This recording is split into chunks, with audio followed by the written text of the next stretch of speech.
हमारे सभी भाई लोगों का यही विचार है कि कांग्रेस आने को होना। महाराष्ट्र में हाँ, इतनी महंगाई बढ़ाई है कि घर के बच्चों को यार पढ़ा नहीं सकते और खाना नहीं खिला सकते। 40 रुपए किलो गेहूँ, 70 रुपए किलो चावल, क्या खिलाएंगे हम लोग बच्चों को? 10 रुपए किलो गेहूँ लेते थे, आज 40 रुपए किलो गेहूँ हो गए। अरे आदमी को जो जरूरत है वो कम करो। चाय मोदी जी भी बेचते थे, चाय आप भी बेच रहे हो। मोदी जी चाय बेचते थे तो उनको मालूम था ना ये गरीब आदमी कैसा पल रहा करके। हाँ, बड़ा आदमी कैसी पल रहा, गरीब आदमी कैसी पल। गरीब आदमी तो जाके जा वही भी सो रहा जाके। आपने उज्ज्वला के इसमें सिलेंडर बांटे हैं, पर वो सिलेंडर लेने की उनकी औकात तो होनी चाहिए। आप 1500 दे रहे हो, आधा पैसा तो उसी में जा रहा है। वाइफ हस्बैंड का पूरा पगार ले लेती है, फिर भी उसकी नहीं सुनती। ये तो पॉलिटिशियन है, 1500 में क्या सुनेंगी वो। महंगाई, आज कोई भी सब्जी लेने जाओ 150 रुपए किलो, उसके नीचे कोई भी सब्जी नहीं है। कोई भी अवार्ड महाराष्ट्र में उन्हीं लोगों को दिए जाते जो देवेंद्र फडणवीस के फेवर के हैं। अरे मोदी मने ये धूल फेंक है, धूल फेंक करते हैं और जुल्मा खेलते हैं। उन्होंने अपने कार्यकर्ताओं को लाडली बहन के तहत पैसे दिए, बाकी लोगों को आम जनता को मिला है? नहीं मिला है आम जनता को। इलेक्ट्रिक बिल इतना ज़्यादा आता है कि 6-6 हज़ार रुपये, 7-7 हज़ार रुपये बिल आ रहा घर में, इतना कहाँ से भरेंगे। महाराष्ट्र का विदूषित वातावरण जो किया है भारतीय जनता पक्ष के वरिष्ठ नेता ने, जो मोदी शाह हमेशा महाराष्ट्र को बदनाम करने की, वहाँ का कल्चर बदनाम करने का कोशिश जो कर रहे हैं, और महाराष्ट्र के उद्योग धंधे जो है, विशेषतः वेदांत फॉक्सान, ये जो बड़े बड़े जो उद्योग है, एयरफोर्स के उद्योग धंधे जो है, वो जो गुजरात में लेके जा रहे हैं, हीरा बाजार हो, ये सब जो बड़े बड़े जो है महाराष्ट्र की लूटने की तैयारी ये मोदी शाह और ये देवेंद्र जी फडणवीस के माध्यम से ये कर रहे हैं। भारतीय जनता पार्टी के खिलाफ यहाँ पे बहुत सारा वातावरण है। मुझे नहीं लगता कि मोदी जी की सरकार की ही ज़रूरत है हमें, क्योंकि उससे ही परेशान है हम लोग सभी। तो यहाँ पे मोदी सरकार की ज़रूरत ये देश में नहीं है, तो मोदी के स्टेटमेंट को हम लोग ज़्यादा मान्यता नहीं देते। नमस्कार, बहुत स्वागत है आप सभी का। इस वक्त महाराष्ट्र के नागपुर में हूँ और नागपुर की दक्षिण पश्चिम विधानसभा सीट पर मौजूद हूँ और बहुत सारे लोग यहाँ पर मेरे साथ इकट्ठा हुए हैं। इनसे बातचीत करेंगे और नागपुर का क्या माहौल है, इस विधानसभा सीट का क्या माहौल है और पूरे महाराष्ट्र में अब की बार जनता क्या चाहती है, इन तमाम मुद्दों के बारे में लोगों से बातचीत करेंगे। सुबह सुबह का वक्त है तो आमतौर पर लोग मॉर्निंग वॉक पर आते हैं, चाय पीने के लिए इकट्ठा होते हैं और बहुत सारे लोग यहाँ पर इकट्ठा हैं भी।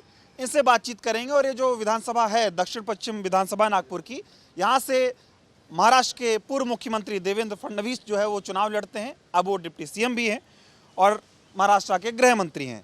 तो लोगों से ये बातचीत भी करेंगे कि फडणवीस साहब कैसे यहाँ पे आते जाते हैं, क्या कामकाज है उनका और जो मुद्दे महाराष्ट्र के हैं। अभी एक की बात करें तो एक तरफ कांग्रेस पार्टी संविधान की बात कर रही है, तो भारतीय जनता पार्टी कटोगे बटोगे जैसे नारों की इस्तेमाल महाराष्ट्र की जनता के बीच कर रही है। कौन से मुद्दे जनता के बीच हावी हैं, ये सारे मुद्दों पर बातचीत करेंगे।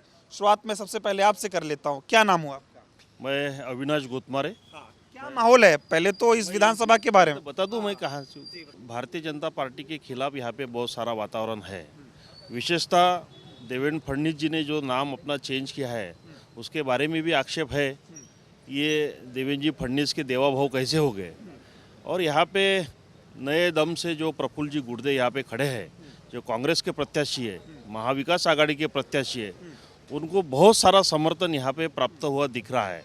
विशेषतः महिलाएं, युवक, बहुजन समाज का बहुत बड़ा वर्ग यहाँ पे प्रफुल्ल जी गुर्दे के साथ में है।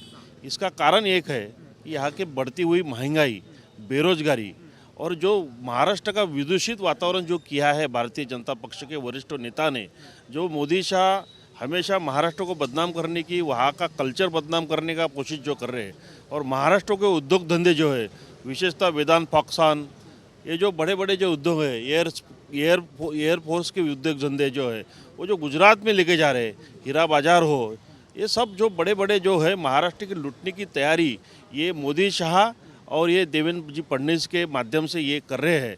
ये विशेष रूप से यहाँ का युवा वर्ग, बेरोजगार वर्ग यहाँ पे नाराज़ है। इसलिए हम सब महाविकास आघाड़ी के साथ हैं और प्रफुल्ल जी गुर्दे के साथ में है। ठीक है, लेकिन ये बताइए कि महाराष्ट्र को लूटा कैसे जा रहा है? भारतीय जनता पार्टी कह रही कि लुटेरे तो ये लोग हैं, शिवसेना हो गई, कांग्रेस हो गई, एनसीपी हो गई, उन पे आरोप लगाते हैं महाराष्ट्र को लूटने का। मैं बताता हूँ, जब इन्होंने पहाड़ी का शपथ विधि लिया था तब वो 2 दिन में इन्होंने 40,000 कोटी केंद्र को वापस कर दिए थे। और यहाँ का जो विशेषता जो प्रोजेक्ट है वो वहाँ पे उन्होंने शिफ्ट किए। ये तो लूटने वाली बात है ना। महाराष्ट्र के उद्योग गुजरात भेजे जा रहे हैं और किसानों को कोई फ़ायदा नहीं हो रहा। अभी ये जो लाडली बहन योजना लाई है, ये योजना जो लाई है वो सिर्फ लोकसभा का चुनाव हारने के बाद लाई हुई है। 48 में से 32 सीटें महाविकास आघाड़ी की आई है, इसलिए इन्होंने लाया है, नहीं तो ये कभी लाडली बहन योजना नहीं लाते। यहाँ पे ऐसे ऐसे कार्यकर्ता है जिनके घर में 3-3 लाडली बहन के पैसे जा रहे हैं, 3-3 बॉक्स जा रहे हैं, वो भारतीय जनता पक्ष के कार्यकर्ता को जा रहे हैं, आम आदमी को नहीं जा रहे। और जो लाडली बहन का जो बेनिफिट जो मिल रहा है उनको सब मालूम है कि ये सिर्फ इलेक्शन के लिए है, चुनाव के लिए दिया जा रहा है कि वोट दो बीजेपी को। अच्छा ये बताइए, यहाँ से फडणवीस साहब चुनाव लड़ते हैं, महाराष्ट्र के मुख्यमंत्री रहे 5 साल तक, किस तरह का कामकाज आपने उनका देखा और जो वादे 5 साल आए ही नहीं, जो वादे उन्होंने किए थे वो पूरे होते हुए आपको दिखाई? साल कभी दिखे नहीं तो ये जनता से पूछ ली सबके 5 साल कभी आए ही नहीं, कभी यहाँ की जनता की समस्या का कोई उन्होंने हल किया नहीं, इसलिए सब नाराज है यहाँ पे। नागपुर में अभी बीते दिनों राहुल गांधी आए, मैं करता हूँ बात, आपसे एक और सवाल पूछूंगा। बीते दिनों राहुल गांधी नागपुर में आए, वो आजकल आप भी देख रहे होंगे तस्वीरों में कि संविधान की एक लाल पुस्तक जो है वो दिखाते हैं लोगों को, वो कहते हैं विचारधारा का चुनाव है, संविधान बचाने का चुनाव है। देवेंद्र फडणवीस उस पर कह रहे कि ये लाल रंग क्यों दिखा रहे हैं भाई, ये नक्सलवादी विचारधारा को बढ़ावा देने का काम कर रहे हैं, इसको बताओ जरा आप। फोटो है, लाल रंग की किताब मोदी जी ने राष्ट्रपति कोविंद जी को दी हुई है, वो भी लाल रंग की किताब है। वो रंग से कुछ नहीं होता है, रंग से क्या होने वाला है, वो संविधान है, वो लोकशाही को बचाने का एक माध्यम है, जीवन जगने का एक माध्यम है संविधान बोले तो। ये बाबा साहेब आम्बेडकर ने जो संविधान लिखा है ये कोई पुस्तक नहीं है, ये जीवन शैली है, जीवन जगने का अपना अधिकार है वो। ठीक है, और ये जो कटेंगे बटेंगे जैसी बातें हो रही महाराष्ट्र में, अब तो इसका विरोध अजीत पवार भी करने लग गए। हाँ, तो ये उनको पट्टा नहीं अजीत दादा को, बटेंगे और कटेंगे, यूपी बिहार के लोग आएंगे महाराष्ट्र को बटेंगे और कटेंगे बोलेंगे। महाराष्ट्र की जनता इतनी मूर्ख नहीं है, यहाँ की जनता सुशिक्षित जनता है। ये बटेंगे और कटेंगे नहीं, बटेंगे और कटेंगे उनका धंधा है, वही कर रहे हैं, बटेंगे और कटेंगे। महाराष्ट्र वालों को उससे कोई प्रभाव नहीं पड़ता, मुद्दों पे वोट पड़े, कोई प्रभाव नहीं, उलट प्रभाव पड़ेगा। क्या नाम हुआ आपका? विलास सूर्यवंशी, क्या करते हैं आप? टीचर। टीचर है, अध्यापक है। कैसा माहौल दिख रहा है महाराष्ट्र का? अब की बार सब दावे कर रहे हैं भाई हमारे हमारे हमारे प्रफुल्ल गुर्दे आएंगे चुन के, महाविकास आघाड़ी। क्या है महायुति से क्या दिक्कत है, बीजेपी से क्या दिक्कत है? बहुत दिक्कत है, बताओ ना जरा क्या दिक्कत? उनको देखा ही नहीं हमने 5 साल में, अच्छा, फडणवीस आपको 5 साल देखा नहीं? देखा ही नहीं। आपका क्या नाम हुआ? मैं नवनीत धड़ाड़े। क्या मुद्दे हैं जनता के बीच चुनाव के, किन मुद्दों पे वोटिंग होने वाली? मुद्दे तो बहुत है, यहाँ सबसे बड़ा मुद्दा है बेरोजगारी का, महंगाई का मुद्दा है। जिस तरीके से महंगाई का दर दिन ब दिन बढ़ता गया है, उसके ऊपर में यहाँ के सरकार ने कुछ भी नहीं किया। खाली रोड को चमकाने से देश का विकास नहीं होता। यहाँ का आम आदमी की जो समस्या है, आम आदमी की जो मूल समस्या है, उसके जेब के ऊपर में जो कटौती हो रही है, उसके ऊपर में कोई भरपाई तो कोई तरीके से नहीं हो रही है। तो वो कटौती जिस तरीके से हो रही है उसके ऊपर में इनके पास में कोई इलाज नहीं है, और गरीब और गरीब होता जा रहा है, अमीर और अमीर होता जा रहा है। इनके बीच की जो खाई है वो खाई बहुत बढ़ते जा रही है। आगे चल के ये खाई हमारे देश के गृहोद्योग में बदल सकती है। महाराष्ट्र विकास कर रहा है, महाराष्ट्र गरीब विकास कर रहा है, हर जनता के लिए, हर वर्ग के लिए काम बीजेपी कर रही है, महायुति कर रही है, ऐसा दावा मोदी जी हर रैलियों में कर रहे। तो मोदी जी रैलियों में दावा कर रहे हैं, जमीन लेवल पे कहा है। जमीन लेवल पे भी लाडली बहन योजना इन्होंने चालू की है। उन्होंने अपने कार्यकर्ताओं को लाडली बहन के तहत पैसे दिए हैं, बाकी लोगों को, आम जनता को मिला है? नहीं मिला है आम जनता को। कार्यकर्ताओं को पैसे मिल रहे हैं? हाँ, कार्यकर्ताओं को मिला है। वादे हुए थे 10 साल पहले, पूरे होते हुए दिखे आपको कि कोई वादे पूरे नहीं हो गए। यहाँ पे धर्म के नाम के ऊपर में राजनीति की जाती है। इसके पहले 2014 के पहले इस तरीके की राजनीति नहीं होती थी। आज बटूंगी तो कटूंगी जैसी नारे यहाँ पे लगा रहे हैं। इससे क्या हो रहा है, हिंदू समाज को जो जातियों में इतने सालों से जो विभाजित करके रखा है, अभी उनको याद आ रही है कि हमारे को एक इकट्ठा होना है। हजारों सालों से तो इन्होंने करके रखा हुआ है। अब चुनाव आ गया तो एक होने की बात कर रहे हैं, और चुनाव के बाद में फिर जाति जाति में जाएंगे। ये कुल महाराष्ट्र के लिए है, महार है या मातंग है? की जनता को इससे कोई असर पड़ रहा है? नहीं, कोई खास असर नहीं पड़ेगा। संविधान पे क्या सोच रहे हैं? संविधान बचाने का चुनाव कांग्रेस यहाँ पर लड़ रही है, और आपके जो फडणवीस साहब हैं वो कह रहे हैं तो नक्सलवादी विचारधारा को बढ़ावा दे रहे हैं राहुल गांधी। नहीं, गलत है। ये गलत नैरेटिव फैला रहे वो लोग। संविधान अपने देश की आत्मा है, और संविधान के तहत ही अपना देश चलता है। लोग ये संविधान के माध्यम से, जैसी कांग्रेस को लोकसभा के अंदर में अच्छी ये मिली, उसी तरीके से ये भी चुनाव के अंदर में महाविकास आघाड़ी को संविधान के माध्यम से ही संविधानी अपने देश को बचा सकता है, लोगों को मालूम हो कह रहे चुका हैं कि पिछले बार वो संविधान और खटाखट वाले में फंस गए थी जनता, अब की बार नहीं फंसेगी। है। नहीं, फंसने वाली बात ही नहीं है।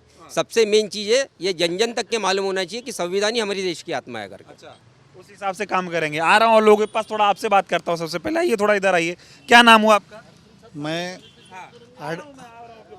एडवोकेट संजय मोरे, वकील हैं आप? वकील है। संविधान पे सबसे पहले बात करिए। अगर आप वकील हैं, राहुल गांधी संविधान दिखा रहे हैं, कह रहे संविधान बचाना है। देवेंद्र फडणवीस कह रहे हैं लाल रंग का संविधान दिखा रहे हैं, नक्सलवादी विचारधारा को बढ़ावा दे रहे हैं। इस पे महाराष्ट्र का वकील क्या सोच रहा है, ये बताइए। बता, संविधान एक ऐसी आत्मा है। एक सबसे बड़ी बात इसमें है कि संविधान को कई लोगों ने समझा ही नहीं है। जनगणना जो बना रहे हैं, राहुल गांधी ने जो बात किया है कि जैसे जनगणना होगी तो कौन सा समाज कितने प्रपोर्शनेट में है उसको उसका अधिकार मिलना चाहिए, इसलिए वो संविधान को फ्रंट में ले रहे हैं। और ये भारतीय जनता पार्टी उसके अपोज में निगेटिव नैरेटिव फैला रही है कि ये संविधान को लेके चुनाव लड़ रहे। तुम भी तो गलत चीज़ें लेके लोगों को दिशा भूल कर रहे कि भैया हमने गरीबी हटाया। कहाँ गरीबी हटाया? महंगाई, आज कोई भी सब्जी लेने जाओ 150 रुपये किलो के लिए है नहीं, उसके नीचे कोई भी सब्जी नहीं है। नंबर दो ऐसा है कि इनके जो अवार्ड दिए जाते हैं टीवी में, अगर आप केयरफुली सब लोग देखोगे तो एक पर्टिकुलर लोगों के कम्युनिटी को दिए जाते हैं। आप देखो कोई भी अवार्ड महाराष्ट्र में जितने कलाकार हैं उन लोगों को एक पर्टिकुलर, नहीं तो आप नाम लिस्ट निकालो, मैं नाम नहीं लूँगा लेकिन आप समझ गए होंगे, उन्हीं लोगों को दिए जाते हैं जो देवेंद्र फडणवीस के फेवर के हैं। नंबर 1। नंबर 2 कि कारपोरेशन के डिसॉल्व कर दिया है पूरे महाराष्ट्र के corporation. Nagpur municipal corporation, Thane corporation ये डिसॉल्व कर दिया, आज कम से 1.5 साल हो गया। इसके पीछे षड्यंत्र ऐसा है जो जनरल पब्लिक को ये नहीं समझा कि ये जो फंड रहता है ये करोड़ों में रहता है। जैसे ठाणा महानगर पालिका, बॉम्बे महानगर पालिका, तो ये फंड किसको वापरने मिलता है? वहाँ के जो चीफ मिनिस्टर रहेगा उसके हेड में जाके वहाँ के जो आमदार रहेंगे उनको, और नगर सेवकों को कोई काम नहीं है। तो आज गार्डनों की इसकी इतनी बुरी अवस्था हो गई है कि कारपोरेटर के पूरे राइट्स छीने गए हैं और उनको कोई काम करने का मौका नहीं मिल रहा। और इनके जो फेवरेबल एमएलए है उन्हीं को फंड जा रहा है, 200 करोड़ 300 करोड़ और लूट चालू है। नंबर तीन कि सदानंद खोज जैसा आदमी जो शरद पवार जी को गालियाँ देता है कि उसके मुंह जैसा महाराष्ट्र बनाना है क्या, तो तुम क्या मैसेज देना चाहते हैं लोगों को, क्या देना चाहते? और वो पडळकर जैसे और बाकी लोग हंस रहे उस पर और उसके अगेंस्ट में कोई कमेंट ही नहीं देते कि ये गलत बोल रहा है करके। रिस्पेक्ट नाम की चीज ही नहीं रही है सीनियर लोगों को। आप अभी कह रहे थे कि देवेंद्र फडणवीस यहाँ पे आते नहीं है। हाँ, नहीं आते। ये उनकी विधानसभा सीट है, बिजी रहते हैं, इतने गृह मंत्री हैं, महाराष्ट्र के मुख्यमंत्री रहे हैं, महाराष्ट्र को आगे बढ़ाने के लिए काम कर रहे हैं। बिल्कुल। तो लेकिन वो भले ही वो डिप्टी सीएम रहे, ये एक पर्टिकुलर 1-2 कार्यक्रम होने के बाद में वो आते ही नहीं है। और ये जो इंफ्रास्ट्रक्चर बनाया हुआ है, लोगों को इंफ्रास्ट्रक्चर दिख रहा है, इंफ्रास्ट्रक्चर के पीछे ऐसा है कि कई लोगों के घर डूब गए हैं पानी में। सब रीडेवलपमेंट में सिटी आई है। जो भी आप देखोगे नागपुर में सबसे ज़्यादा रीडेवलपमेंट होने वाला है। क्यों? क्योंकि गलत इंफ्रास्ट्रक्चर बना है। एक और सवाल का जवाब, फिर इनके पास जा रहा हूँ। महाराष्ट्र की जनता किसके साथ जाना पसंद कर रही है इस चुनाव में, महायुति के साथ या महाविकास आघाड़ी के साथ? महाविकास आघाड़ी के साथ ही जाएगी और मैक्सिमम 48 से 50 सीट बीजेपी को रोते धोते मिलेगी। इतनी कम सीटें बीजेपी की क्यों बात कर रहे हैं? बिल्कुल। क्यों मतलब अजीत पवार जी को तो बीजेपी सपोर्ट कर ही नहीं रही। कहीं पे भी चले जाओ तो वोट कहाँ जाने वाले हैं? वो तो सुनो, वोट कहाँ जाएंगे? Either that will go to Maha Vikas Aghadi या अपक्ष तो उतने स्ट्रांग है नहीं। वो खुद कह रहे हैं मुझे मोदी की रैली नहीं चाहिए, वो खुद कह रहे हैं कि बट्टोगे कटोगे क्या नारा यहाँ नहीं चलेगा, तो बीजेपी क्या उनको सपोर्ट करे? तो किसको? अजीत पवार। हाँ, तो इसका मतलब ये है ना कि वो बीजेपी अजीत पवार के गुट को ये नहीं देगी और अजीत पवार गुट बीजेपी को नहीं देगा, तो वो that vote will convert in Maha Vikas Aghadi. 10 साल में जो बोले थे मोदी जी और ये फडणवीस साहब, महाराष्ट्र को वो सब कुछ दे पाए? नहीं दे पाए। कुछ भी नहीं दे पाए। जैसा था वैसा, सिर्फ महंगाई बढ़ा दिया। एक आदमी जो बीजेपी के वर्कर्स है, हमारे पेटकर साहब वगैरह, उनके यहाँ तो 3-3 सेट चले जा रहे हैं, लाडू चिवड़ा बांटे जा रहे हैं, वो भाग गए। देखो भागे, वही है। उनकी भी शक्ल थोड़ा बहुत एक कम बुद्धि वाले लोग भारतीय जनता पार्टी में ऐसे, इन्होंने इसके घर में 3 लाडली बहना के पैसे, 3 बॉक्स लिए इसने। अच्छे से बात करो बोलना। 500 रुपए का किया गया है, ये सबसे बड़ी महंगाई होगी। इमीडिएट लाडली बहन आने का। शिक्षा नीति में प्राइमरी से चेंज करना चाहिए, तो अपर लेवल से पूरा चेंज करते आ रहे हैं। ये और 113 करोड़ की जगह वो यूनिवर्सिटी जो है कोणती ते वाठवड्याकडे लॉ उसको दे दिए 113 करोड़ की प्राइवेट यूनिवर्सिटी को। महाराष्ट्र की जनता के मुद्दे क्या है चुनाव के, किन मुद्दों पे जनता वोट करेगी? एक तो महंगाई है, महंगाई जबरदस्त है, और दूसरे और जातिवाद, ये सबसे महंगाई रहेंगी, लेकिन जिस रेशो में बढ़ रही है वो रेशो ज्यादा है, समझे ना। हाँ, गलत इंफ्रास्ट्रक्चर है, रोड ऊपर जा रहे हैं, ये चिकनगुनिया ऑल ओवर महाराष्ट्र में कहीं नहीं है, नागपुर में आ रहा है क्योंकि पानी नीचे जा रहा, मच्छर आ रहे। अच्छा ये बताओ ना, देवेंद्र साहब ने, फडणवीस साहब ने जो वादे महाराष्ट्र की जनता से किए थे, मोदी जी ने जो वादे महाराष्ट्र की जनता से किए थे, वो पूरे हुए या नहीं हुए, ये बताओ। नहीं, कोई पूरे नहीं हुए, कोई पूरे नहीं हुए, कोई नहीं कर सकता। कोई वादे पूरे नहीं हुए। जो उन्होंने बोला था वो कुछ नहीं हुए।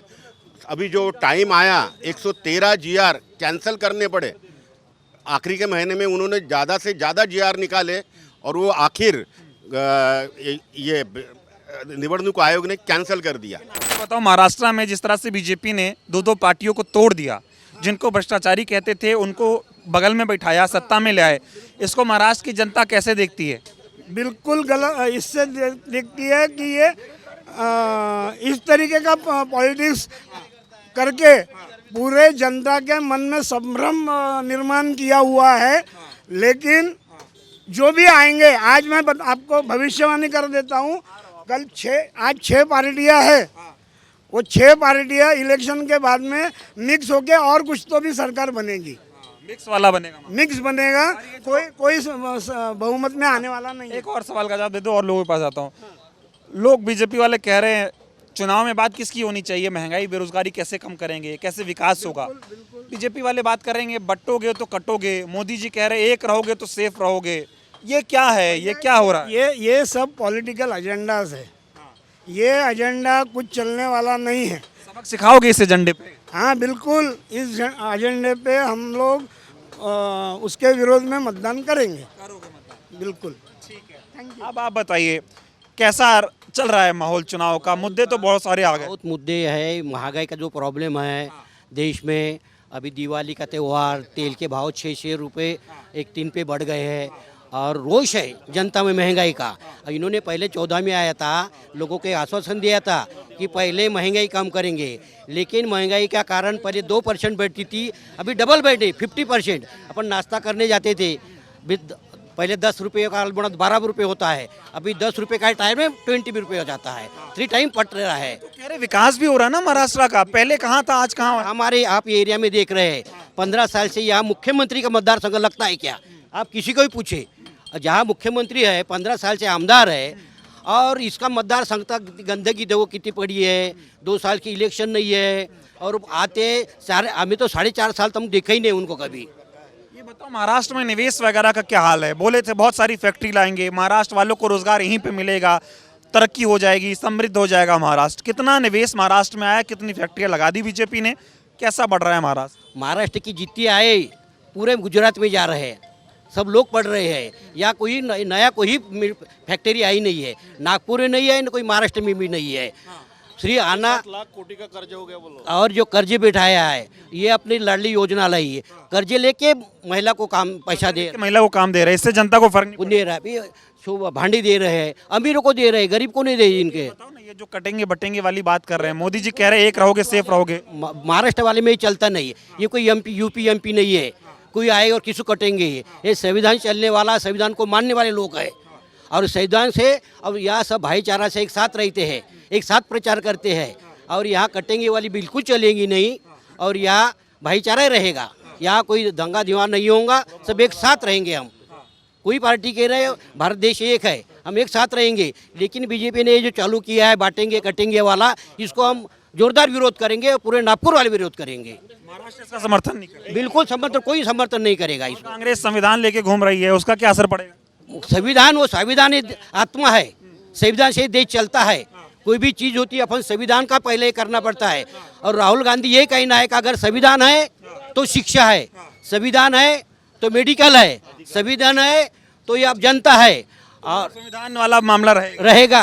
तो जो 24 में लोकसभा में हुआ था वैसे ही रिजल्ट देखने को मिले? बिल्कुल, इसके भी ज़्यादा इससे भी ज्यादा बीजेपी हार रही खराब। वाले कह रहे हो भ्रम में आ गई जनता, संविधान और खटा हम नहीं है, जनता होशियार है, ये कोई यूपी और एमपी नहीं है, ये हमारा जनता होशियार है, पढ़ी लिखी है, वो शिक्षा चाहती है और ये जिन्होंने शिक्षा खत्म करना चाहती है ये लोग। और लोगों के पास थोड़ा आपसे बात करते हैं। क्या नाम हो गया सर आपका? नानाजी कुबड़े। क्या करते हैं आप? मैं तो रिटायरमेंट। अच्छा, रिटायर हो गए।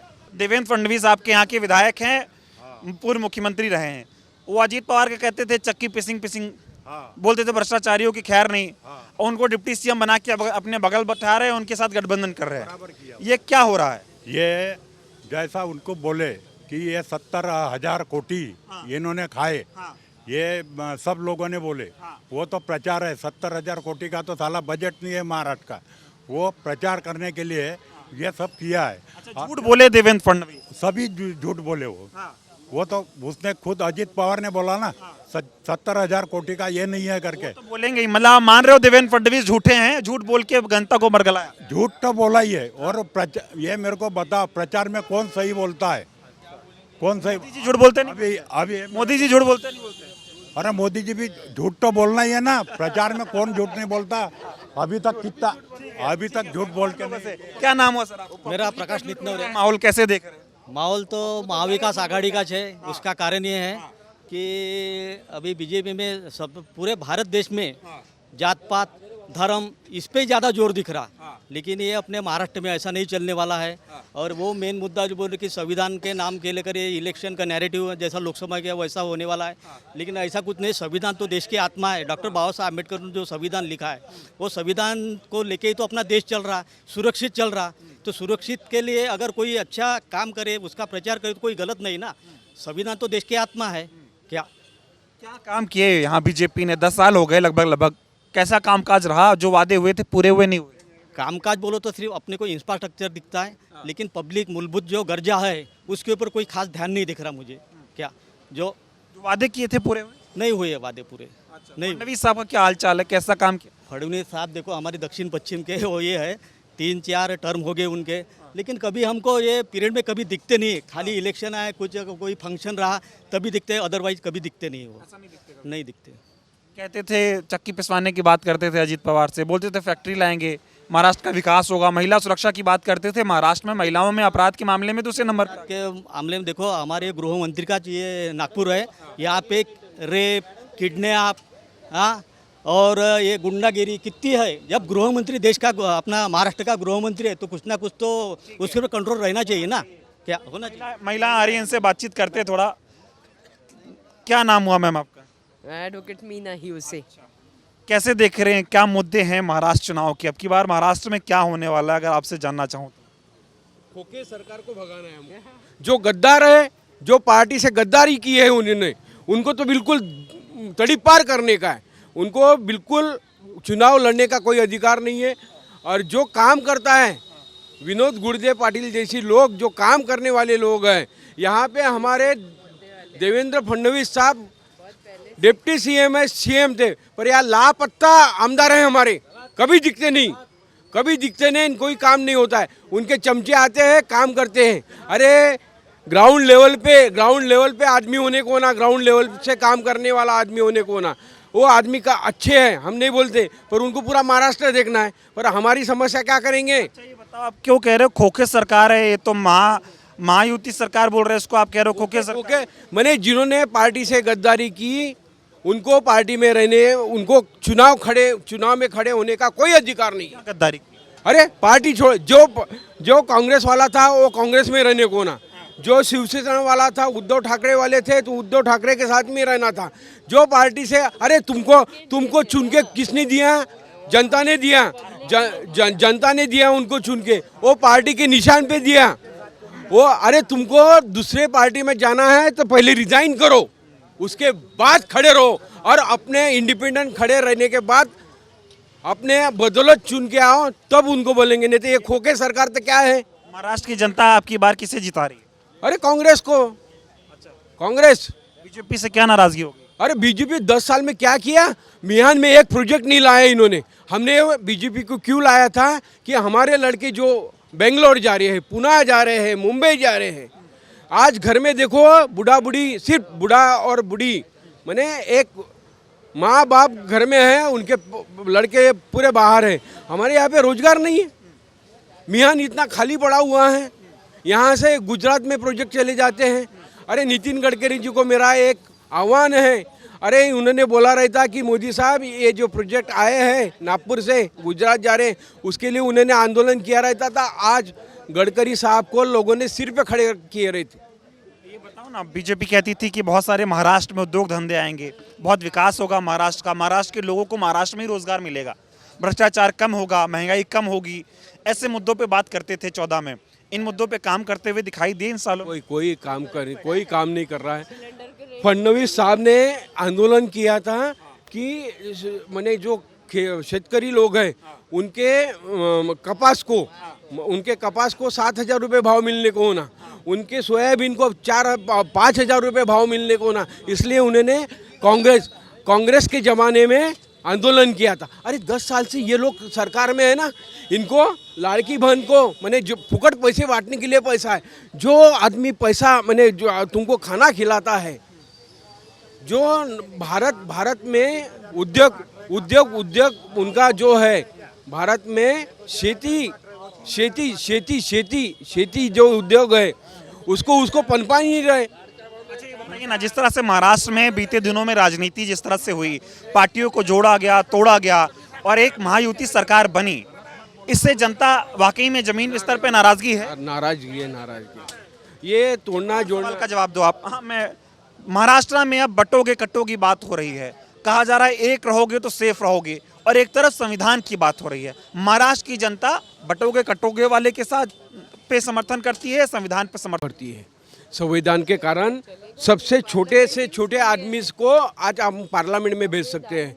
कटोगे और बटोगे में क्या रहा, मैंने वही मुसलमान आएंगे, हिंदू आएंगे, एक में से झगड़ा करेंगे, SC ST आएंगे, झगड़ा करो।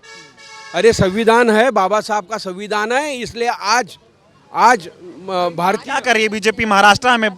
आ रहा हूँ मैं बटोगे कटोगे की बात ऐसे कर रहे हैं महाराष्ट्र चुनाव। इनको दंगे करने का है, दंगे मचाने का है, जातिवादी पे इनको देश बटाने का है। जातिवाद बटेगी, जनता नहीं बटेगी, बस जनता नहीं बटेंगे। कितने वादे तो बहुत फिर कर लिए बीजेपी ने इस चुनाव में भी। वादे तो ये अभी चुनाव में वादे करते हैं, पर कौन वादा निभाता है ये देखने को होना। 10 साल में क्या हो रहा है। अजीत पवार को बोलते थे चक्की पिसिंग, बगल में दोस्त बना लिया उनको। तो वॉशिंग मशीन में डाला ना, वॉशिंग मशीन में डाल दिया और धो के आ गए। 8 दिन पहले मोदी जी बहुत भाषण कर रहे थे कि वो अजीत पवार जिन्होंने सिंचन घोटाला किया है उनको अंदर डालेंगे ना। 8 दिन में वो वॉशिंग मशीन में धो गए पूरे। डिप्टी सीएम बना दिए। अच्छा, मोदी जी के भाषण हो रहे हैं, कुछ विश्वास हो रहा है जनता को उस पर? अरे मोदी मने ये धूल फेंक करते हैं और जुल्मा खेलते हैं। अच्छा, जनता उस पर नहीं रही? नहीं। ठीक है, आप बताइए, महिलाएं महाराष्ट्र के चुनाव को कैसे देख रही, किसके साथ जा रही महिलाएं? नेचुरली इतनी महंगाई बढ़ गई है, हर चीज़ का रेट बढ़ गया है। जब सिलेंडर के भाव बढ़े थे कांग्रेस के ज़माने में, तो वो स्मृति ईरानी जी सिलेंडर लेके मोर्चा निकालने आई थी, तब रेट सिर्फ 100 रुपये से बढ़ा था, 650 हुआ था। आज सिलेंडर का रेट 850 से भी ऊपर जा रहा है। तो अब किसने बैठना चाहिए? यानी अब उनको अपनी महंगाई नहीं दिखती है, कॉमन मैन की ज़रूरत है वो। आपने उज्ज्वला के इसमें सिलेंडर बांटे हैं, पर वो सिलेंडर लेने की उनकी औकात तो होनी चाहिए। आप 1500 दे रहे हो, आधा पैसा तो उसी में जा रहा है। फिर बाकी उससे अच्छा है आप एजुकेशन सिस्टम बढ़ाओ, हर गरीब के बच्चे को फ्री में एजुकेशन दो। अगर उसके पास, एक बात बताओ, 10 साल में बीजेपी ने महाराष्ट्र को क्या दिया? यही दी महंगाई, और क्या दी? महंगाई इतनी बढ़ गई। 10 साल पहले के जो रेट थे वो आज बचे हैं क्या? क्या आम आदमी या गरीब आदमी सब्जियां तक लेके खरीद के खा सकता है क्या? उनके लिए कितना महंगा हो गया है। दाल रोटी, दाल चावल, ये तक के महंगा हो गया है। आप तो लाडली बहना है, 1500 रुपये मिल रहे हैं। मैं नहीं हूँ, thank you, but Ladli Behna की योजना के I am strictly against it, क्योंकि उससे अच्छा है तुम उन लेडीज़ को काम दो, हाथ में उनको मशीन दो, उनके लिए कुछ काम दो उनको। हाँ, रोजगार मिलना चाहिए। रोजगार मिलना चाहिए, तो 1500 नहीं 15,000 कमाने लग जाएगी। बात लोग कर रहे हैं कि जो लाडली बहनाएं हैं अब की बार 1500 रुपए मिल रहे हैं, इनको बीजेपी को बढ़िया वोट करने वाली हैं, ऐसा लग रहा है वोट होगा। ये सिस्टम जो है वो एमपी में शिवराज चौहान ने जो रखाया था उसी की कॉपी पेस्टिंग है। अब पैसा देने से, अरे वाइफ हस्बैंड का पूरा पगार ले लेती है फिर भी उसकी नहीं सुनती। ये तो पॉलिटिशियन है, 1500 में क्या सुनेंगी वो। ठीक बात कह रहे हैं। और लोगों से मैं आता हूँ इधर। हाँ मैं आ रहा हूँ सर, आने तो दो मेरे को। हाँ आपसे बात करते हैं, क्या नाम हुआ सर आपका? मनिंद्र सरकार। बताओ ना आप, जैसे लाल संविधान की किताब राहुल गांधी लेके घूम रहे हैं अगर, तो उससे देवेंद्र फडणवीस साहब को क्या दिक्कत होनी चाहिए? कोई दिक्कत नहीं होगी। तो कह रहे हैं ये लाल संविधान है, नक्सलवादी विचारधारा को बढ़ावा दे रहे हैं। संविधान के लाल रंग को नक्सलवाद से जोड़ना क्या जायज है? No comments. आ गया थोड़ा, आप बात करेंगे, आपसे भी मैं चाह रहा हूँ बात करना। आप बताइए कैसे देख रहे हैं महाराष्ट्र के चुनाव को? आप महाराष्ट्र में घूम रहे हैं, आप खुद, आपको क्या लग रहा है कि कैसा आपको चुनाव का अभी स्थिति दिख रहा है ग्राउंड पे? जनता से जानना चाहता हूँ तो आप बताइए। अभी एक जनता का विशेष पार्ट है, आप बताएं आपको क्या लगा नागपुर में आके, कैसा लगा? कुछ लोग नाराज है, कुछ लोग खुश भी हैं। आपके कौन से वाले हैं ये बताइए। देखिए, हम तो संविधान को संभालने वाले और संविधान का सम्मान करने वाले लोग हैं, और ये संविधान की लड़ाई है और लोकशाही की लड़ाई है, और ये लड़ाई में सभी लोग सम्मिलित हो रहे हैं नागपुर के। आपके यहाँ पे देवेंद्र फडणवीस यहाँ से विधायक हैं, उनको लाल संविधान देखा नहीं जा रहा, कह रहे लाल संविधान लेके घूम रहे हैं, नक्सलवादी विचारधारा को बढ़ावा दे रहे हैं। हाँ, ये तो उन्होंने खुला स्टेटमेंट कर रखा है, और पूरे भाजपा के जितने भी बड़े बड़े नेता हैं इनका स्टेटमेंट रहा है। बावनकुले जी का स्टेटमेंट रहा है कि ये सिविल सोसाइटी जो है अर्बन नक्सल्स है, ऐसा उन्होंने स्टेटमेंट कहा है। वो संविधान सभा में सभी लोग थे, सम्मिलित थे, तो नागपुर शहर के सभी रहवासी थे, तो इनका अपमान है ऐसा बोलना कि ये रहवासियों का अपमान है, नागरिकों का अपमान है। और बटोगे कटोगे वाली बात, मोदी जी कह रहे हैं एक रहोगे सेफ रहोगे, महाराष्ट्र में इसकी क्या जरूरत? मुझे नहीं लगता कि मोदी जी की सरकार की ही ज़रूरत है हमें, क्योंकि उससे ही परेशान है हम लोग सभी। तो यहाँ पे मोदी सरकार की ज़रूरत ये देश में नहीं है, तो मोदी के स्टेटमेंट को हम लोग ज़्यादा मान्यता नहीं देते। और नागपुर है, कहते हैं आरएसएस का गढ़ है, नितिन गडकरी जैसा केंद्रीय मंत्री नागपुर से है, लोग कहते हैं बड़ा बीजेपी का प्रभाव इस क्षेत्र में है, और यहाँ से बीजेपी का विरोध हो रहा है। देखिए, नागपुर जो गढ़ है ये दीक्षा भूमि का गढ़ है, ये संविधान का गढ़ है, डॉक्टर बाबा साहब आम्बेडकर के विचारों का ये गढ़ है, और यहाँ से आरएसएस का गढ़ है ये बोलने वाले लोग बहुत कम है। और इनका जो एम्प्लीफिकेशन है, ये जो प्रोपेगेंडा है, ये प्रोपेगेंडा न्यूज़ चैनल्स के माध्यम से और न्यूज़पेपर के माध्यम से, मीडिया के माध्यम से लोगों के दिमाग में रुझाया जाता है, हर दिन किया जाता है। लेकिन आप ग्राउंड पर देखेंगे, जो कि झोपड़ी में जाएंगे या एरिया में जाएंगे, तो आपको पता लगेगा कि ये कौन से विचारों की भूमि है। समझ आ जाएगा जनता आपकी, ये सब समझती है जनता। जनता ऐसी इतनी नादान नहीं है, जनता भी बहुत ज़्यादा सक्षम है, ये सोशलिस्ट सोसाइटी है। आप कह रहे थे इनसे बात करते हैं, बात करेंगे आप, आइए। हाँ, क्या बोल रहे थे आप, क्या नाम हुआ आपका? नाम शंकर। क्या करते हैं आप? टपरी है चाय की। आपकी चाय की दुकान है। क्या माहौल है महाराष्ट्र में चुनाव का? चुनाव का माहौल बोलो तो पंजाब आना चाहिए, क्योंकि सब बड़ा ही महंगाई हो गई है। अपना सिलेंडर के भाव, अपना इलेक्ट्रिक बिल इतना ज़्यादा आता है कि 6-6 हज़ार रुपये, 5-7 हज़ार रुपये बिल आ रहा घर में, इतना कहाँ से भरेंगे? इतनी महंगाई कर दिया कि पूरा नहीं रहा। और इसके दूध के रेट बढ़ गए, चाय पत्ती शक्कर के रेट बढ़ गए, सब कारपोरेशन का भी बिल, नल का भी, वो भी ज़्यादा आता है। हो गई है, धंधा नहीं चल रहा। धंधा नहीं चल रहा, रेट बढ़ा दो तो कस्टमर आते नहीं है। इससे बात करता हूँ, थोड़ा आप इधर आओ। आप चाय बना रहे हैं, आपकी टपरी है, क्या नाम हुआ? हीरामन। क्या माहौल है महाराष्ट्र चुनाव का, थोड़ा समझाइए। आपकी दुकान पे बहुत सारे लोग चाय वाय पीने आते होंगे, क्या चल रहा है? हमारे सभी भाई लोगों का यही विचार है कि कांग्रेस आने को होना महाराष्ट्र में। हाँ, बीजेपी से क्या नाराजगी है? यानी इतनी महंगाई बढ़ाई है कि घर के बच्चों को यार पढ़ा नहीं सकते और खाना नहीं खिला सकते। दिन भर यहाँ रहने के बाद में क्या मजदूरी हमको मिलती है, ऊपर से हमारे ऊपर डंडा आता है कि भगाओ, निकालो ठेला। फिर हम लोग क्या करेंगे? किसके घर जाएंगे? किसके घर जाएंगे ये बताओ? किसके घर जाएंगे हम लोग? फुटपाथ पे धंधा करते किसी भी, तो वो भी तो पेट नहीं भरने देते। इतने सालों से यहाँ महाराष्ट्र में बीजेपी की सरकार है, दिक्कत क्या है, क्यों नाराज है इतना? नाराजगी यही है कि इतनी महंगाई बढ़ गई है। अनाज से लेके तो क्या, अनाज तक भी सस्ता है क्या? आज 40 रुपये किलो गेहूँ, 70 रुपये किलो चावल, क्या खिलाएंगे हम लोग बच्चों को? सुबह से 6 बजे से आती है, शाम को 10 बजे जाते हैं, क्या कमाई करेंगे? 500 रुपये नहीं कमाते तो बच्चे लोग क्या पूरा करेंगे? मोदी जी तो कह रहे हैं महाराष्ट्र में बड़ा विकास हो गया, लोग बड़े खुश हैं। यानी गेहूँ चावल देने से कंट्रोल में गेहूँ चावल एक पूरा यानी 10 किलो का अनाज दे दिया, हो जाता क्या उसमें? है क्या होता? तेल के रेट कितने बढ़ गए, सभी तो बढ़ गए। अरे वो कम करो ना कम से कम। हाँ 10 रुपये किलो गेहूँ लेते थे, आज 40 रुपये किलो गेहूँ हो गए। हाँ 40 रुपये किलो गेहूँ लो, तो वो तो कम करना चाहिए ना।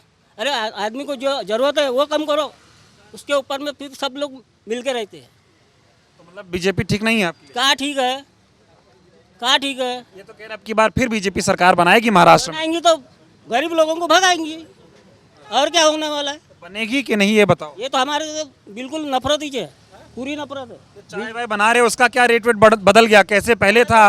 बदल गया। आज 5 रुपये रेट में बेचना पड़ता चाय, 5 रुपये रेट में चाय बेचना पड़ता। तुम ही लोगों ने फैक्ट्री खोले गिलास की, डिस्पोजल, और तुम ही लोग बोलते कि बंद करो, इसमें कैंसर होता है। ये किसने बताया? तुम ही लोग ने बताया ना। कस्टमर गिलास में चाय मांगती है तो 5 रुपये गिलास में चाय दूँ क्या मैं? बताओ। ये जच नहीं रही बीजेपी। क्या जच रही है? और ये मोदी जी जो इतनी बातें करते हैं, आप भी चाय बेच रहे, वो भी चाय बेचते थे। तुम ही सुनो, हम लोग नहीं सुनते मोदी की बात। हम नहीं सुनते।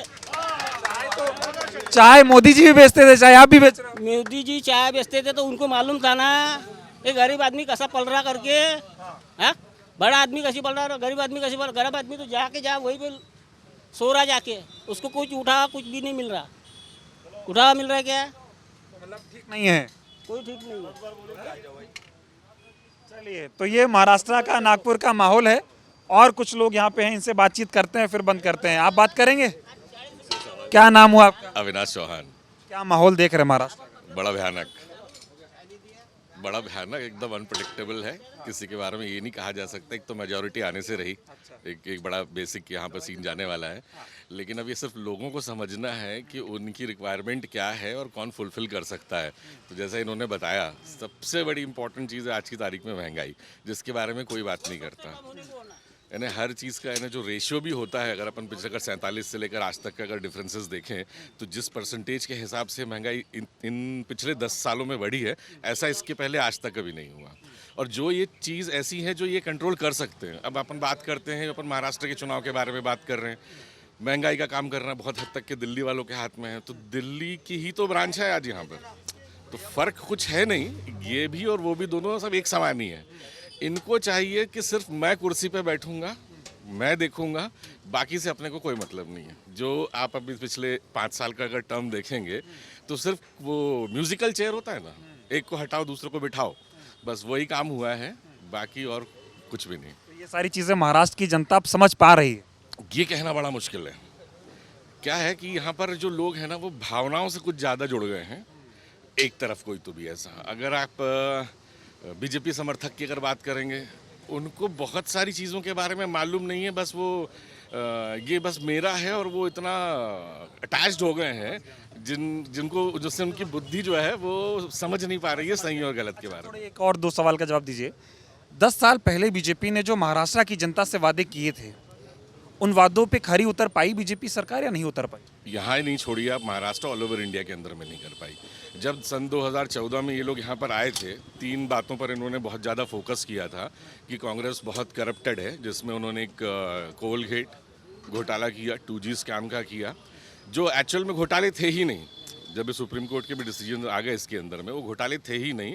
तो बरगलाना लोगों को कैसे है, ये थोड़ा इन लोगों को अच्छा आता है। मतलब क्या कहते हैं ना, कि मार्केटिंग में बड़ा अप्रोच इन लोगों का थोड़ा अच्छा रहा, तो लोगों को कंफ्यूज कर दिया उन्होंने। तो जो घोटाले नहीं थे उसको घोटाले साबित किया गया, और उसके बाद में ये लोग यहाँ आ गए। जितने कमिटमेंट्स उन लोगों ने तब से लेकर आज तक किए हैं, उसमें हार्डली 5-10% पूरे हो पाए होंगे, जो बेसिकली वैसे भी ग्रेजुअली अगर आप देखेंगे थोड़ा थोड़ा काम करते जाएंगे तो वो हो जाते हैं। बस उतना ही बर्स में आया है। वैसे कोई पूरा कर नहीं पाए अपना वादा? कोई नहीं। और ये जो बटोगे कटोगे, एक रहोगे तो सेफ रहोगे, ये क्या महाराष्ट्र में हो रहा है? बड़ा क्या कहते हैं ना, इलेक्शन का स्टंट जिसको अपन बोलते हैं। पहले के टाइम पर ये लोग कोई ना कोई दंगे करा लेते थे। आज लेकिन पब्लिक इतनी अवेयर तो हो गई है due to this social media and all, कि कहीं अगर कुछ होता है तो इनको खबर बड़ी जल्दी लग जाती है सभी लोगों को। तो पहले दंगे करा दिए जाते थे, फिर अखबारों में छपता था। अब करा नहीं सकते हैं, क्योंकि कहीं ना कहीं लोग मोबाइल लेकर बैठे हैं, तो शूट हो जाता है, पता चलता है कि करने वाला कौन है, करवाने वाला कौन है। तो अब इसलिए सिर्फ ये डायलॉग बाजी में चला रहे हैं कि बटोगे, क्योंकि भाई फाइनली फिर उनको वही वाला कार्ड इस्तेमाल करना है कि मैं हिंदू, तुम मुसलमान, तुम ये कास्ट के, वो कास्ट के, तो अब वो नाम नहीं लेना है इन लोगों को, तो अब ये नया टर्मिनोलॉजी आ गई है, बटेंगे वाला बात आ गई। महाराष्ट्र की जनता इसको गंभीरता से ले रही? अब ये डिपेंड करता है भाई उनकी बुद्धि के ऊपर में। आप ले रहे हैं? बिल्कुल नहीं, ये बड़ा पागलपन है। ये किस बात का? आज आप किसी भी जगह में इतना घूम रहे होंगे, नॉर्मली किसी भी आदमी को दूसरे किसी आदमी के साथ में कोई तकलीफ होती नहीं है, ये करवाई जाती है। अभी आपने इतनी देर में यहाँ डिस्कशंस किया, तो आप इसमें एक चीज़ देखना, जितने बीजेपी समर्थक यहाँ पर बैठे होंगे इस वक्त उनके चेहरे थोड़े से मतलब बातचीत करते करते वो जरा एरोगेंट हो जाते हैं, मतलब। लेकिन ये बात समझ नहीं आती कि भाई आप किसी को एक को सपोर्ट कर रहे हैं, अच्छी बात है, आप किसी की विचारधारा को सपोर्ट कर रहे हैं, अच्छी बात है, लेकिन इतना एरोगेंट क्यों हो जाना? हाँ, बताइए ना, थोड़ा थोड़ा तो समझाइए कि क्या होने वाला है, कुछ तो समझ आ रहा है। यही तो कहना बड़ा मुश्किल है ना। अब ये जो अंदर में, जैसे मैंने आपको बताया कि लोग वो ऐसे भावनाओं के साथ में उनके अंदर में वो घुस गया है कि बस यही सही है और दुनिया में दूसरा कोई नहीं है। बता दो आप, राहुल गांधी संविधान की लाल किताब अपने साथ लेके चलते हैं। वो कहते हैं ये संविधान है और इसको बचाने का चुनाव है महाराष्ट्र में, और देश भर में घूमते हैं। आपके देवेंद्र फडणवीस अब चूंकि नागपुर में हैं, तो ये जो सीट है उनकी विधानसभा सीट लगती है, वो कह रहे हैं लाल रंग दिखा रहे हैं, ये नक्सलवादी विचारधारा को बढ़ावा दे रहे हैं। ये कैसे लोग देख रहे हैं महाराष्ट्र में? रंगों से कोई चीज़ को परिभाषित करना है कि बड़ा बेवकूफ़ी वाली बात है कि भाई ये लाल रंग इनका है, हरा वाला इनका है। लाल रंग सिर्फ नक्सलियों का होता है क्या? अरे लाल रंग आपके पूजा में भी इस्तेमाल होता है, तो आप मतलब जस्टिफाई नहीं कर सकते कोई चीज़ों को। मतलब वही बताया ना, लोगों को कंफ्यूज कैसे करना। और वैसे भी अब राजनीति जो है वो सेवा नहीं रह गई, व्यापार हो गया। पहले था कम, आज 100% है। तो आप समझ रहे हैं सब सिस्टम एकदम? हाँ हाँ, अभी देखते देखते अभी ये हालात दिख रहे हैं इनके। वो हो गया। आप बताइए क्या नाम है, क्या कहना चाह रहे हैं? मेरा नाम यश नेटके है, मैं सिविल इंजीनियर हूँ। अब जैसे विकास काम हुए हैं पिछले सालों में महाराष्ट्र में, ये सीमेंट रोड्स का बहुत बताते कि हमने सीमेंट रोड्स बनाए, ये किया वो किया, बट आप ग्राउंड रियलिटी जब आप देखोगे, जैसे दक्षिण पश्चिम ये जो विधानसभा है, यहाँ पे सीमेंट रोड्स बनाने की ज़रूरत थी क्या? जो गली गली में इन्होंने सीमेंट रोड्स डाले हैं, we are really thankful for it कि तुमने हमारे बारे में भैया सोचा, बट तुमने हमारे बारे में एक्चुअली भैया सोचा है कि नहीं? क्योंकि सीमेंट रोड्स की जो इन्होंने हाइट बढ़ाई है ना, जब अपन रोड इंजीनियरिंग का अगर सब्जेक्ट वगैरह पढ़े, तब जो पहले का रोड रहता है उसी हाइट पे आपको पहले का नया रोड कंस्ट्रक्ट करना पड़ता है। तो सीमेंट रोड्स की जो इन्होंने हाइट बढ़ा दी है, घरों घरों में पानी जा रहा है, 24 घंटा पानी का सप्लाई देना था, दैट्स गुड, बट बारिश का पानी तुमने 24 घंटा हमारे घरों तक पहुँचाया है ना। सीमेंट रोड्स इन्होंने बांधे, हाइट बढ़ गई, लोगों को परेशानी हुई, दैट्स अ रियल हरेसमेंट। लोगों के घरों में पानी रुक रहा है, वहाँ पे मतलब कैसा हो रहा है कि पानी निकालने में टाइम जाता है, ये दीवारें उनकी गीली रहती है बहुत दिनों तक। युवाओं के लिए अगर हम बात करें, सबसे बड़ा मुद्दा है रोज़गार। आज के सिनेरियो में अगर नागपुर में कोई सिविल, इलेक्ट्रिकल या मैकेनिकल इंजीनियर बनता है, तो सीधा सीधा उसको एज अ फ्रेशर पगार ऑफर किया जाता है 5,000 और 10,000। मतलब मैं 1.5 से 2 लाख रुपए की फ़ीस पर ईयर, मतलब लगभग 8 से 10 लाख रुपए जब मैं 4 साल की इंजीनियरिंग करके आता हूँ, मुझे मिल रहा है 5,000 10,000। इन केस अच्छा पगार मिल गया तो it's 20,000 25,000 as a fresher, means 3 LPA। In case मुझे मेरी फ़ीस भी रिकवर करनी है तो मुझे 4 साल और जॉब करना पड़ेगा, उसके बाद मैं प्रॉफिट में आता हूँ। आप देखिए Vedanta Foxconn, SEZ SEZ, okay, SEZ Mihan अपना है, स्पेशल इकोनॉमिक जोन। इनकी इकोनॉमिक जोन में इतनी ज़्यादा स्पेशलिटी है ना कि मतलब सूरत, अहमदाबाद और यूपी में प्रोजेक्ट्स आ रहे हैं, लेकिन इतनी ज़्यादा स्पेशल इकोनॉमी हो गई है स्पेशल इकोनॉमिक जोन में कि यहाँ पे ही उनको कुछ मिल नहीं रहा है। महाराष्ट्र में, नागपुर में कोई रोज़गार धंधे नहीं आ रहे, कोई निवेश नहीं आ रहा। जी एकदम, जैसे अडानी सीमेंट की बात कर लो, अंबुजा सीमेंट्स बहुत सालों से नागपुर में ऑफिसेस वगैरह खोल के बैठी है। अब जाके देखो इन्होंने कैंपस रिक्रूटमेंट कब किया, 11-12 साल हो गए इनका, 11-12 साल से कैंपस रिक्रूटमेंट नहीं है, युवाओं को रोज़गार नहीं है। रोज़गार देंगे तो किसको? By reference.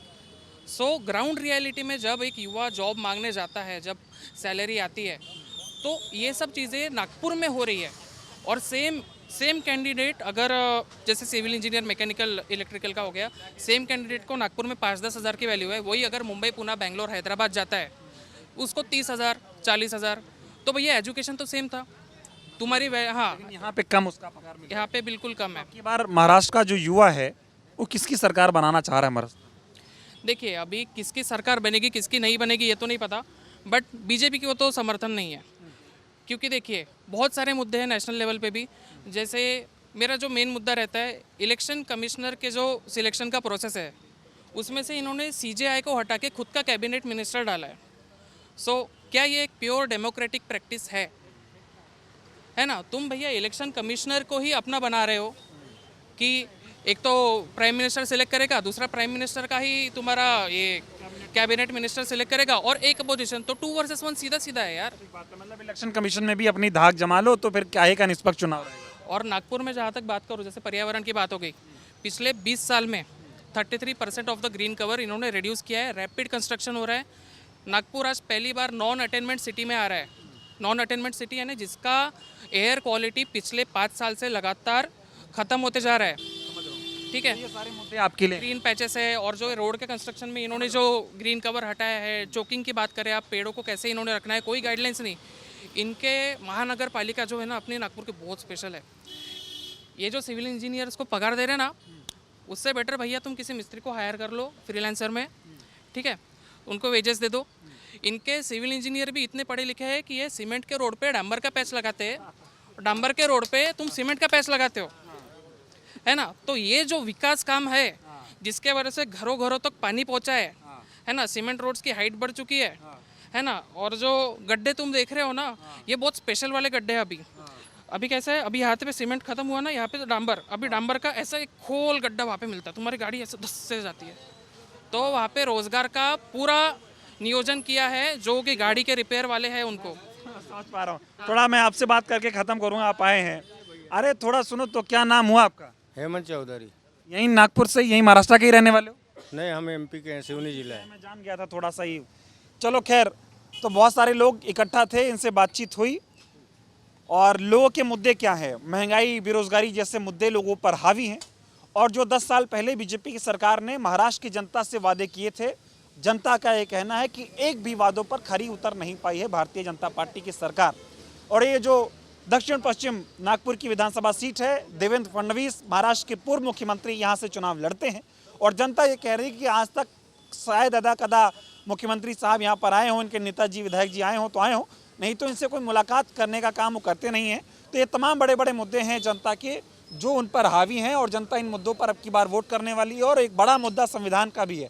कई लोगों से मैंने सवाल जवाब किया कि संविधान को कैसे देख रहे हो। लोगों का ये कहना है कि हाँ, संविधान बचाना है, संविधान की रक्षा करनी है। और इन तमाम मुद्दों पे जनता जो है अब की बार महाराष्ट्र की वोटिंग करने के लिए तैयार बैठी है। बहुत बहुत धन्यवाद।